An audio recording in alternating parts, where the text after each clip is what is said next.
Hello class, welcome to Arjun English School.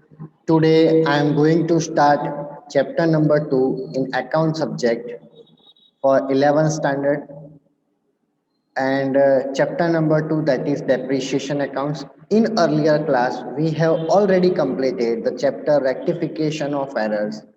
Now this is the most important chapter for your 11th standard. This chapter has a weightage of total 8 marks, having 6 marks on practical sums and remaining 2 marks for theory part. Okay, so I am going to start the depreciation.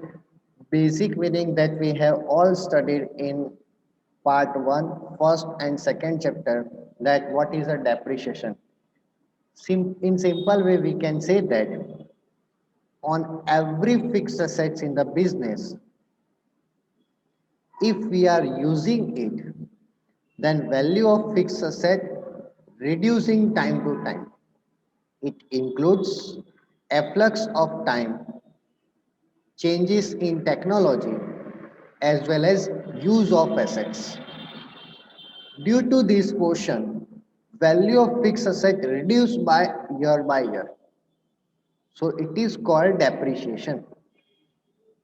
Okay. Remember one thing, depreciation is always calculated on fixed assets except land, because value of land cannot decrease by year. Instead of it, land value is increased. That's why this is the exception. We cannot calculate depreciation on land as well as any livestock, inventories, etc. So simple way we can say that depreciation is calculated on fixed assets except stock. So now here it is the meaning. Depreciation is a gradual permanent decrease in the value of assets due to any reason. Means value of assets are decreasing permanently from year by year by whatever reason. It reasons includes that I have already said, technological changes, efflux of time and use of assets. Let's consider one by one technological changes. If any technological instrument that we are using it, but due to sudden change in technology, these value of assets are decreasing. For example, in earlier time, we are using normal cell phone, that is including buttons, that is button cell phone. Now we are move on to smartphone, Android as well as iOS. So it is the changes in technology. So due to these changes, that's button cell phone value of it are decreasing. This is the changes in technology. Second one, computer. In earlier times, there is a monitor, huge monitor, and speed of it are very slow. But day by day, from this monitor, we are going on LCD, LED, etc. So these are the changes. So value of those types of computers are decreasing. Second one is use of assets. It is a simple term that if I am using any asset, then due to this use, value of assets are decreasing. Okay. And third one is tenure, that is time period. As and when time periods are going on, whether I am using such asset or not, but as and when time passes away, it means value of assets are decreasing.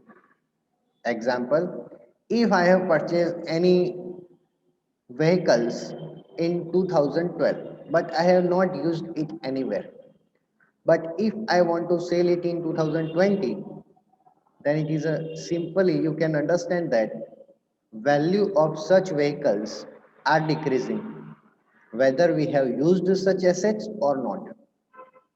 So in simple way, we can say that depreciation is the gradual permanent decrease in the value of assets due to any reason.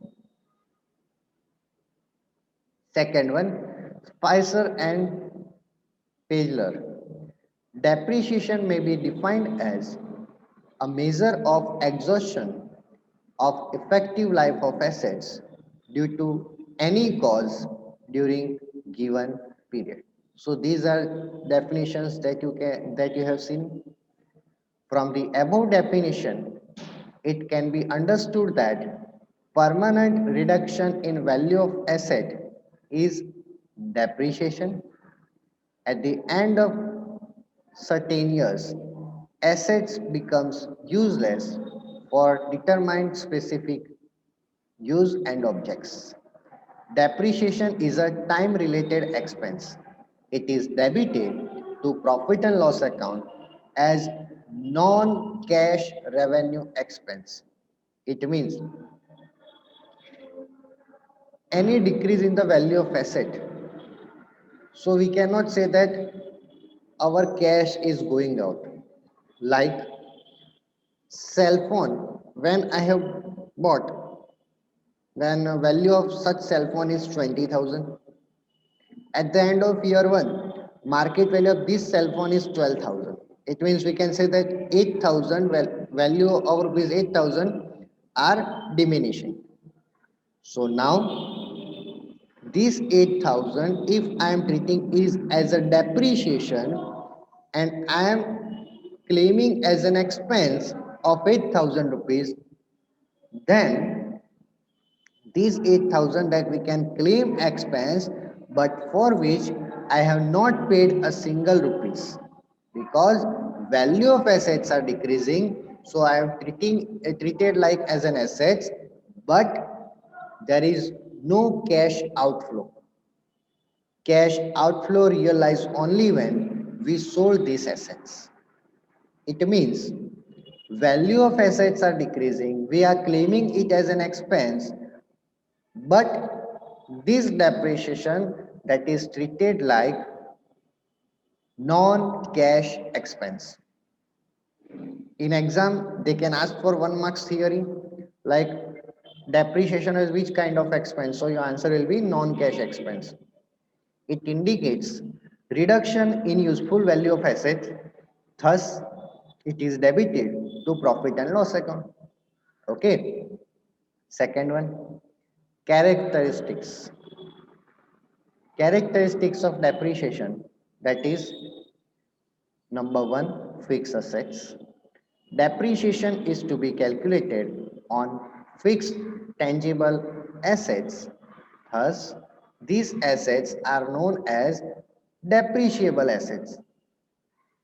Besides these, intangible assets like patent, copyright, trademark are also gradually written off during their estimated life. Depreciation is not calculated on current and liquid assets of the business. Example, cash, stock, debtors. It means here depreciation is calculated only on fixed asset that is tangible, means which can be seen and touchable. But intangible assets like patent, copyright, trademark, goodwill, franchises, on which we cannot claim depreciation. But we can say that right of intangible assets or amortized intangible assets. Here, depreciation cannot be calculated on current and liquid assets. So again, 1 marks question. On which assets depreciation is calculated? Your answer is depreciation is to be calculated on fixed tangible assets. Second one, useful life. Depreciation indicates continuous and permanent reduction in the useful life of assets. Continuous means every year we have to deduct the value of assets, and permanent means we cannot say like that For first year, we have claimed as an expense. Second year, I don't want to claim as an expense, but it is not good. So good practice is depreciation is a continuous, means yearly basis, and permanent, means till the date of sale of assets. We have to calculate the depreciation. Third one, time. Depreciation is time related expense. As and when years are passed, then depreciation is calculated accordingly. Fourth one, revenue expense. As a non-cash revenue expense, depreciation is debited to profit and loss account. Fifth one, return of amount. In spite of being a revenue expenditure, depreciation is not paid in cash like salary and rent. Means it is a revenue expense and depreciation is not paid. Not paid means there is no any cash outflow like salary and rent that we are paying because it is non-cash expense. Sixth one, use of assets. Depreciation is based on consumption along with time.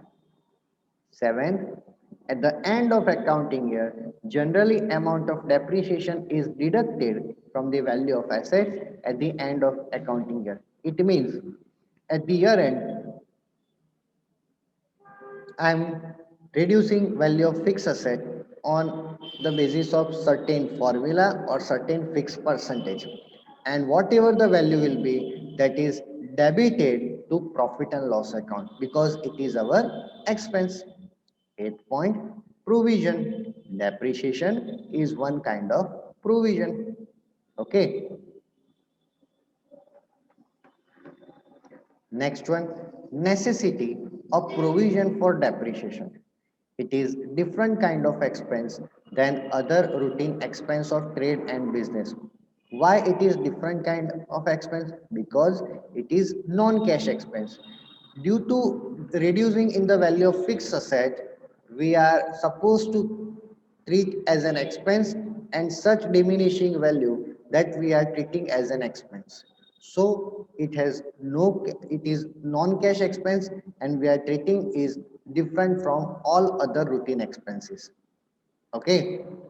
So understood, on land we are not calculating depreciation because value of land are increasing every year, and that's why there is no chance to depreciate on land because there is no any reduction on land. So it is non-cash expense like salary, wages, etc., which are paid in respective accounting years. It is provided in respective accounting years and incorporated in the accounts. The following arguments specify the necessity or objectives of depreciation. So there are following points. Number one, to be treated as business expense.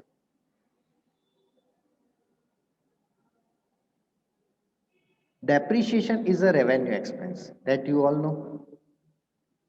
So there is no any cash outflow and it is treated as business expense because it is the permanent and continuous business expense having non-cash outflow. Second one, to know the true and fair view. It is essential to consider depreciation to know the true and fair view because every year, if I am claiming depreciation and on second hand, we are reducing the value of fixed assets year by year. So due to this, we are making any provisions for it, and as and when tenure of such assets are expired, then we have to again purchase any fixed assets. So there is a huge amount that we have to arrange for such purchase of such fixed assets. And that's why we are making certain provisions aside, because as and when the tenure of fixed assets are expired, then we can purchase new fixed asset from such provision fund. Third point, to know true and fair financial position of the business. Balance sheet disclose economic position of the business, where depreciable assets are shown after the deducting depreciation. Due to the disclosure of assets after depreciation, balance sheet reflects true positions. It means if I am treating such depreciation as an expense, then after deducting such depreciation from our profit, we got the net profit.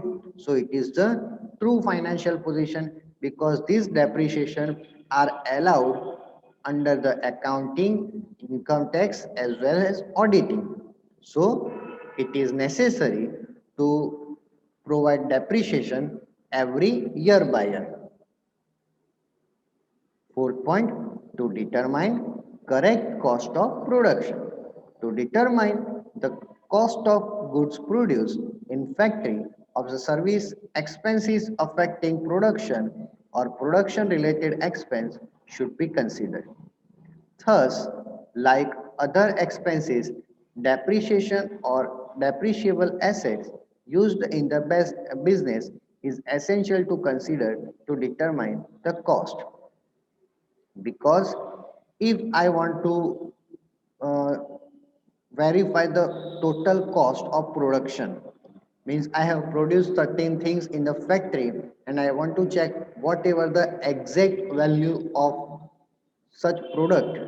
So here we have to consider the depreciation cost as well, so that we can check the correct cost of production.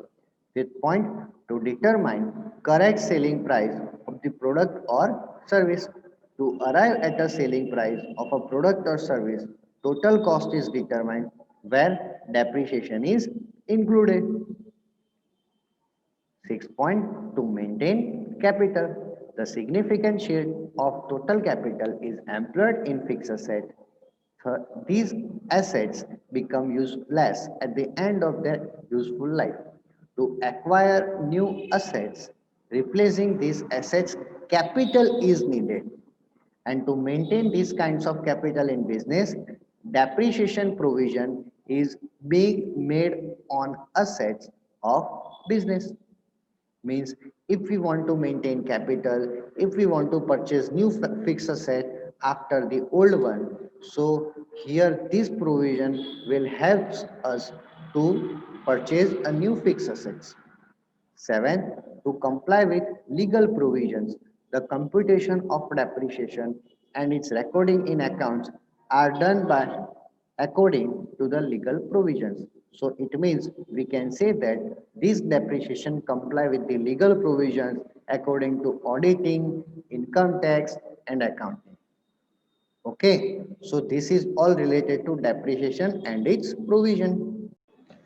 My next topic is factors to be considered to determine amount and rate of depreciation. So here the depreciation of asset is an estimation based on various factors. So what are the factors? These are below. Number one, cost of price of assets,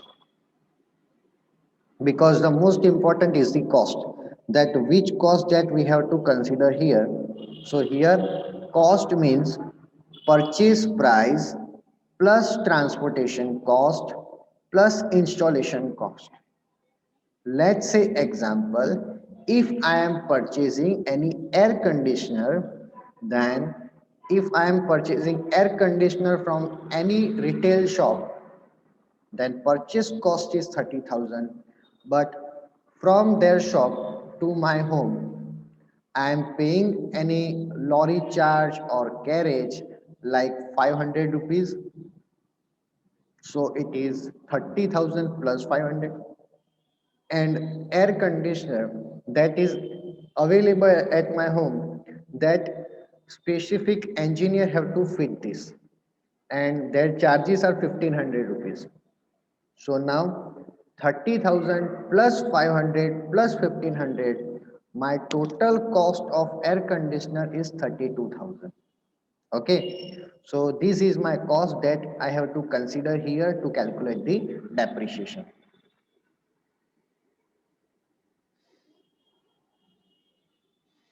Second one, estimated life of assets. The time period for which an asset can be used efficiently is known as estimated life of assets.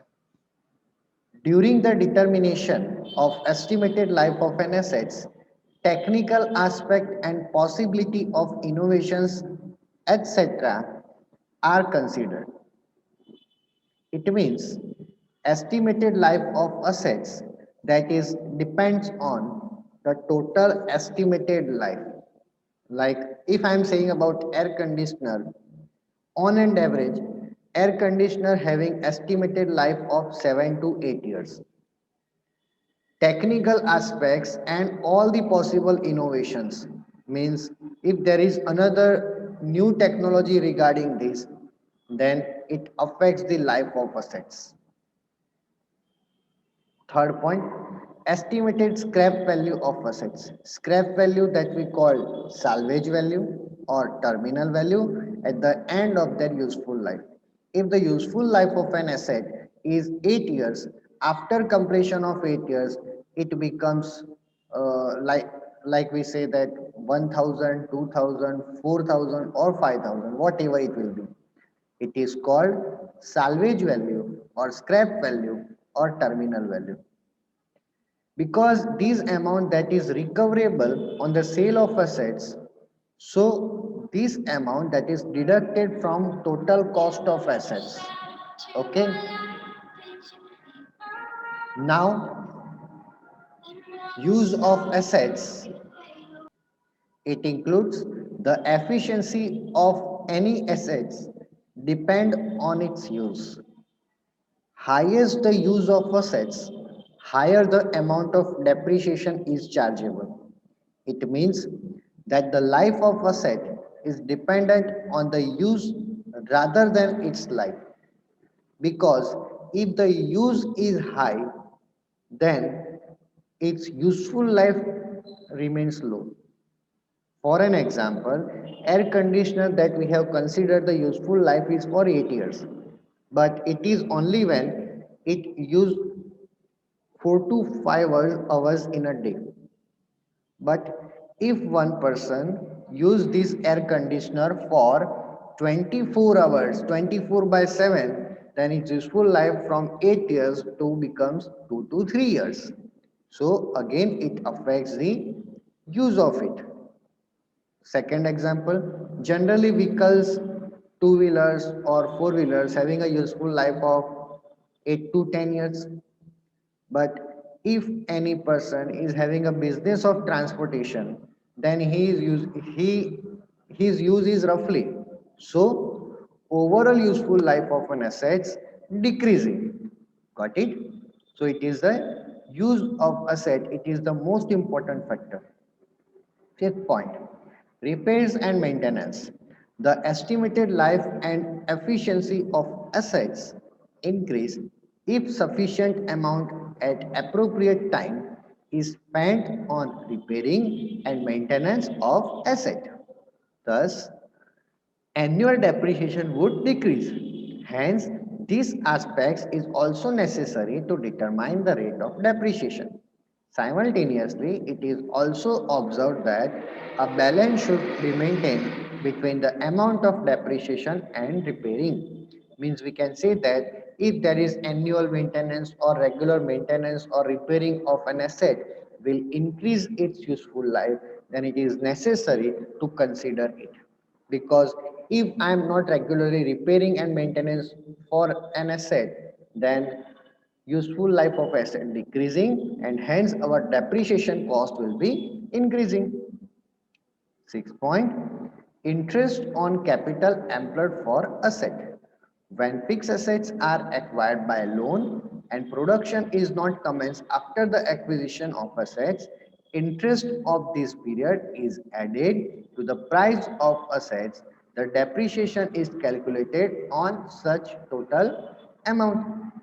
So here interest is another important factor, because if I am using such asset in the business, then whatever the recoverable amount from such asset is more than the interest on capital employed.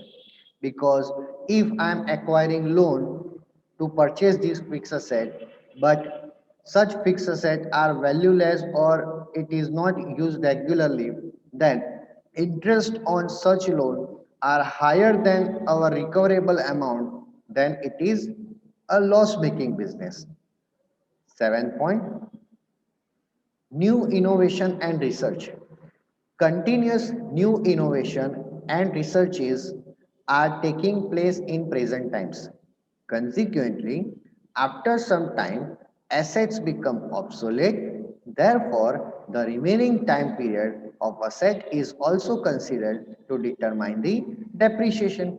Means all the innovations and research that are required so that it affects the depreciation value of the assets, because after some time asset becomes obsolete, so remaining time is considered as depreciation.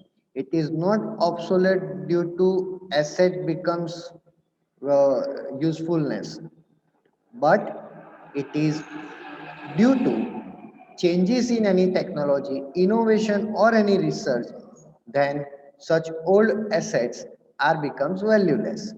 Okay. 8 point. Other factors besides the above mentioned factors, the objectives of the use of assets, possibility of market price reduction, possibility of accident, natural calamities, and other factors are also essential to be considered for depreciation. So these are the factors that affect the depreciation cost. Next one, different methods of depreciation. So what are the methods? Here you can see that there are total 10 methods for depreciation. So again in examination they can ask for 2 to 3 marks that what are the methods of depreciation. Our answer is 1 to 10.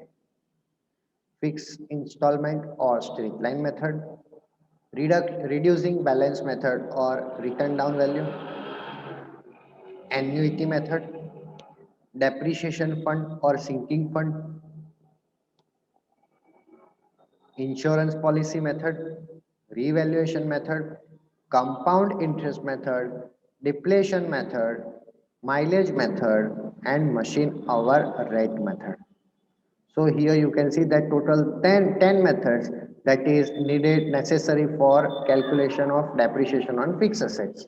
Now in our syllabus only first and second method are important. So practical question is on first and second method. But in exam it can be a question regarding write down the methods of depreciation. So you have to write this 10. Okay, but practical questions that is regarding for first and second method only, that is straight line method and written down value. Straight line method that we are talking like SLM method in short, and here it is WDV method, written down value WDV, and straight line method SLM method. Okay. Here it is the first method, that is first installment or straight line method. Okay, sorry, fixed installment or straight line method. Now, this is very simple and popular method. Under this method, annual depreciation remains identical.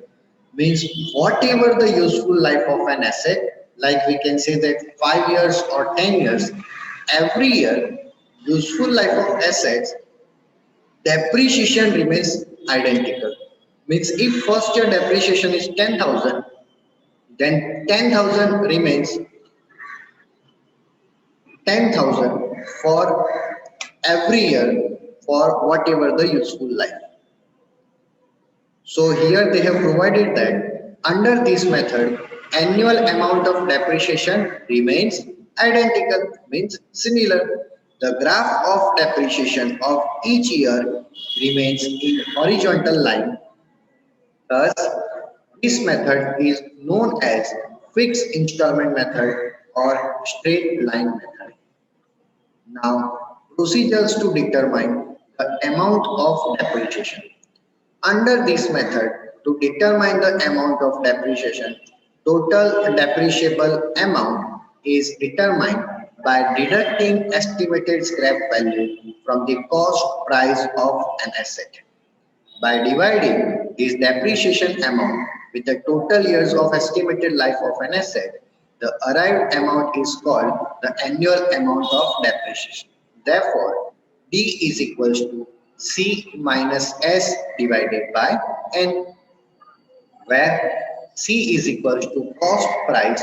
This cost price includes purchase price plus all the expense at the time of purchase of assets, like we can say the transportation cost like lorry, carriage, plus installation cost. So all costs that are included in the purchase price. So we get DC. Second, sometimes to determine the amount of depreciation, depreciation rate is provided under this method. In these circumstances, the multiplication of cost price with the rate of depreciation gives annual amount of depreciation. For this, following formulas can be used. So here D is equals to C minus R divided by 100, where C is equals to cost of assets. In above formula, S means scrap value, or we can say salvage value or terminal value. N is equals to number of useful life. And in below formula, R is equals to rate of depreciation and D is equals to annual depreciation. Okay, so the formula is like here, R is equals to D upon C into 100, means rate of depreciation is equals to depreciation amount divided by total cost of assets multiplied by 100. So what are the benefits? It is very simple method to compute the depreciation on assets. This method is very easy to understand. Since the amount of depreciation remains identical in every year, no frequent computation of depreciation is required. It means once we have calculated the depreciation, then this depreciation amount is useful for every year because it remains identical. Now, disadvantages. Under this method, amount of depreciation remains identical every year. Thus, no appropriate balance is maintained between depreciation and maintenance expense. In the initial years, a repair expense comes minimum and subsequent years it is increasing because whenever I am purchasing new fixed asset, at that time repairs and maintenance costs are very low and depreciation is calculated accordingly. But as and when years pass, depreciation is identical, but repairs and maintenance costs are increasing. Now, under this method, interest on capital is ignored. Interest on capital means if I have purchased fixed asset by borrowing money from any bank or institution or from any other person, that interest cost on such loan to acquire fixed assets are ignored. Point number D, for which asset it is appropriate? Answer is this method is appropriate for those assets whose useful estimated life can be determined very easily. Example, leasehold property, copyright, patents, trademark, etc. Now, accounting treatment for depreciation. So now here it is the practical parts that are going on. These are the journal entries that we have to remember. First of all, when the assets is purchased, then assets account debit to bank account to bank or cash account. Here, assets account debit, that is when I purchase an asset, then assets account is debited. Whatever the name of asset, such asset account is debited. So we can say like machinery, plant, furniture, etc. The name of asset should be debited. On credit side, bank account credit, it means if I have purchased the assets by paying a check, then my bank balance decrease. So bank account credit. And if there is any expense like transportation, freight or carriage or installation, such payment can be made through bank or cash. So now here it can be credited for bank or cash, but generally cash is credited for these types of expenses, because if there is any transportation cost or carriage for which they are accepting cash only. Okay. So here it is a journal entry for assets purchase. Now second one, recording of depreciation at the end of accounting years. So journal entry is depreciation account debit to assets account.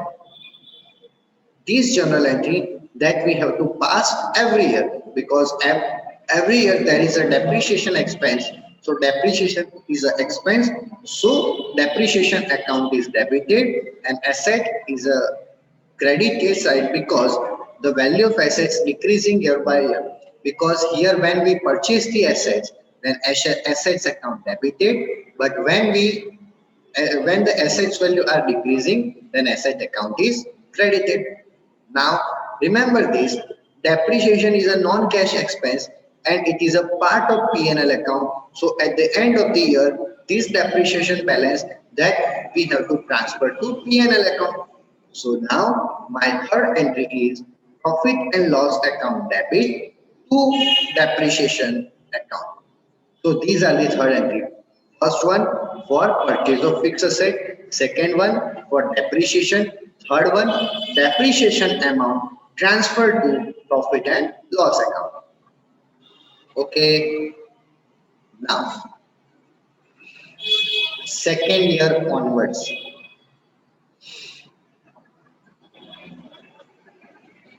These are the common journal entry that we have to pass until we sold the assets. For every year, depreciation account debit to assets account and P&L account debit to depreciation account. That's it. So this journal entry that is for every year. Now here it is an illustration that we are going with this illustration.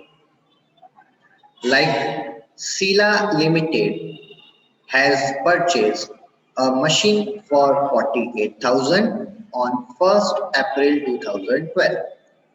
Installation expense of this machine was 2,000. An estimated life of the machine is 10 years. Scrap value of machine is expected to be 10,000. So now determine the annual depreciation and annual depreciation rate under the straight line method of depreciation. Here they have provided for method of depreciation, that is straight line method. But let's say if they have not provided the method of depreciation, then we have to use straight line method by default. Okay, it means whenever the method of depreciation not provided, then we have to use straight line method. Accounting year of the company is ending on 31st March. Prepare journal entries, machine account and depreciation account for first 3 years.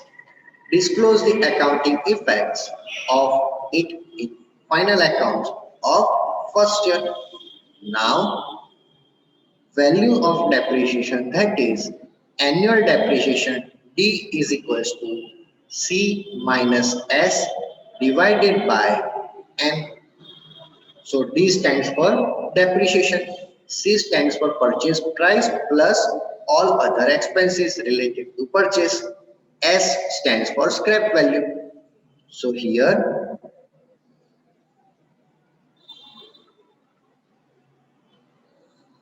first of all, cost price. Cost price means purchase price is 48,000 and 2,000 is the expense rate regarding installation.